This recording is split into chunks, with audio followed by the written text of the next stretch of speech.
Welcome back to DarkScript. In this part, we'll be discussing the processor or CPU, which serves as the brain in a computer system. Let's go through a brief overview of the CPU and its main components. The CPU, which stands for Central Processing Unit or processor, is the computer's brain. It carries the instructions of a program which is stored in the memory and performs basic arithmetic and logical tasks, calculations, and input and output operations, and controls the data flow across the board. The CPU understands very basic sets of commands composed of short bit sequences written in machine code. CPUs are divided into a couple of separate units, which serve different functions. The first one on the list is the control unit. This unit is responsible for the reading and interpretation of commands. It prioritizes and directs the CPU operations by providing timing and control signals and instructs the memory, the arithmetic logic unit, and the I/O controllers how to respond to the instructions that have been sent to the processor. The next component is the ALU or the arithmetic logic unit.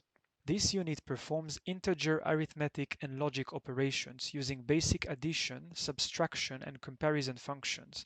This is the heart of the processor and the most active and important unit for the processor's performance. The next component is the cache memory. This component is very fast integrated memory in the CPU.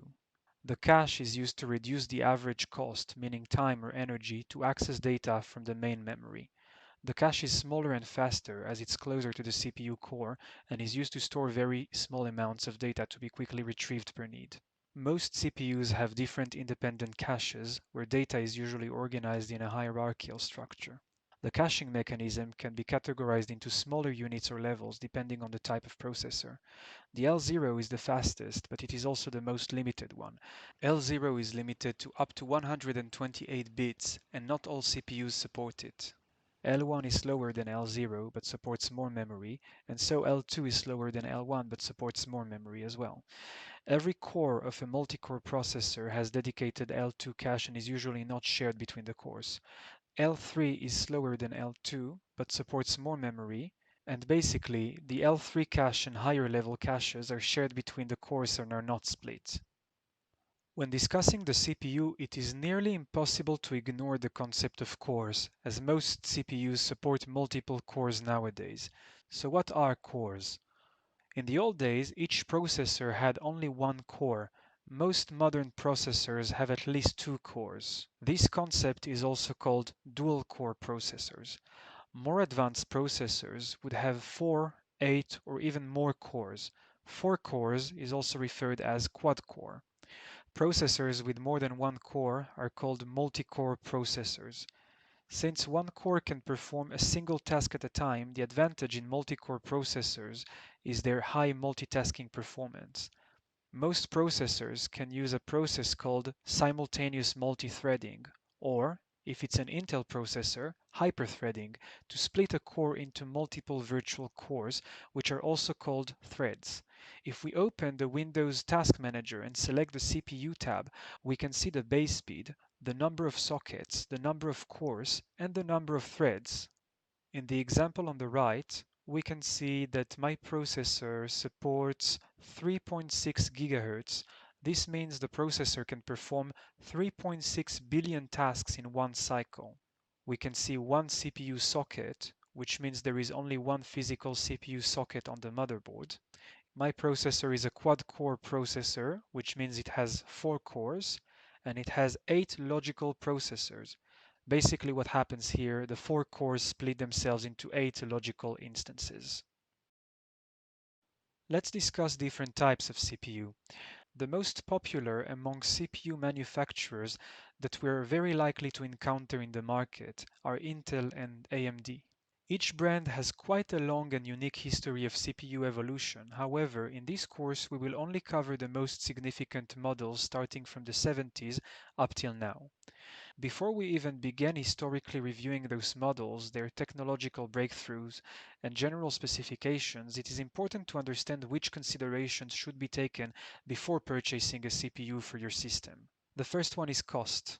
CPUs can cost between dozens and thousands of dollars, so make sure you have the budget for what you require. Next is power consumption. This will be determined by the processing power, the frequency, the number of cores, and some additional features. The next thing to consider is knowing whether the CPU is required for a client computer or a server. Operating system.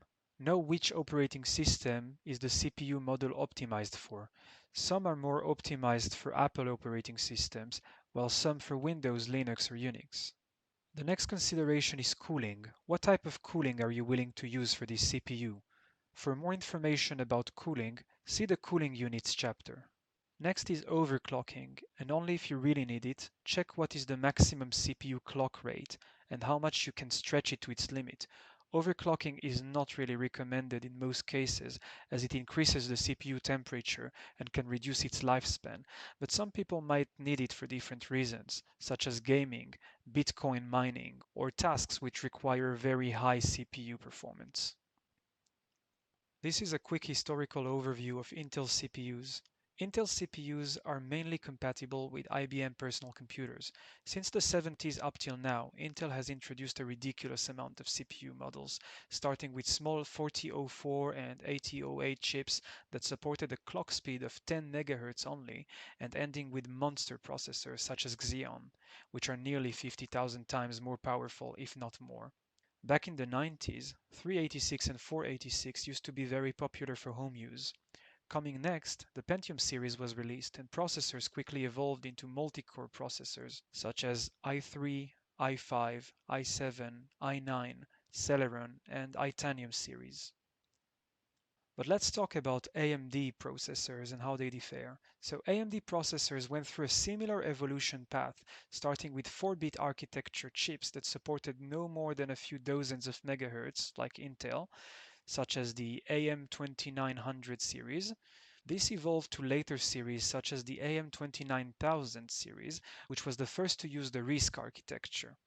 In the mid-90s, models such as K5, K6, K7, Athlon, Duron, and Sempron were introduced, and today we have the Zen and Ryzen series, which support more than 4 GHz in 64-bit architectures and are by far the most advanced CPU technologies introduced by AMD.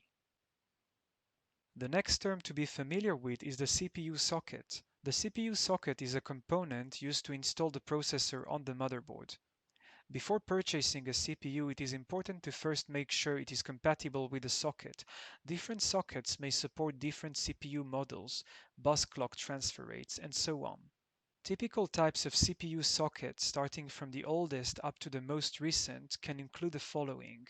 Socket 7, which is a 321-pin socket. It supports Pentium 1, 2, MMX, and AMD K5 and K6 processors. This socket is obsolete. Next we have socket 370. It has 370 pins and supports Celeron processors and Pentium 3 processors. Socket LGA775 has 775 pins. It supports Pentium 4, Core, Celeron, and Xeon processors. Next we have socket LGA1156, which has 1156 pins. It supports Intel Core i3, i5, i7, Celeron, Pentium, and Xeon processors. And lastly, for the more advanced series, we have socket LGA2066. This socket has 2066 pins and it supports the latest i9 7000 and 9000 series processors. In the link below you can review a complete CPU sockets and slots compatibility matrix both for Intel and AMD.